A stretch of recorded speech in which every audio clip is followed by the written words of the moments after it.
Hello, Senators. My name is Amanda Garcia. I am a higher education organizer representing myself in Texas AFT AUP. I'm here today to speak on the charge of faculty senates. I was here all last session as a student. I'm going to be here all next session as a professional. I have several testimonies here, written testimonies submitted from faculty members across the state that I'll be submitting to you.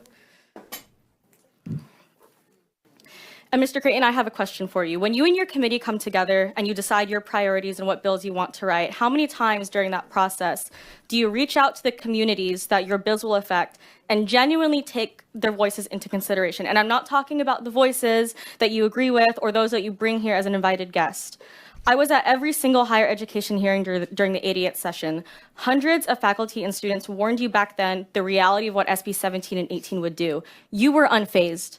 I was here in May when I told you I was one of the students, now graduate, who wrote you a letter with over 500 signatures asking you to fulfill your promise of visiting college campuses. Silence. So much of the disconnect and complete misunderstanding of the functions of higher education can be solved if you took the time to engage in intentional, meaningful conversations with the populations you write about in your bills.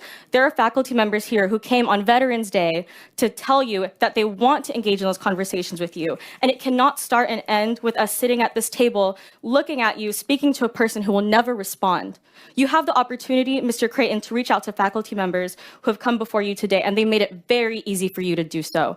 I challenge you to sit down with the faculty members of this room and just talk. Ask your questions. Talk to faculty senate presidents. Go to faculty senate meetings. I'm sure they would love to have you. See for yourself the nuances of the work that happens in faculty senates. But it is your duty as a senator to ensure the bills that you're pushing through are responsible and accountable to the working people that they impact, because we are who you are accountable to, not your party and not your donors. I encourage you to remove yourself from the pedestal you sit on right now and finally speak to your constituents on level ground.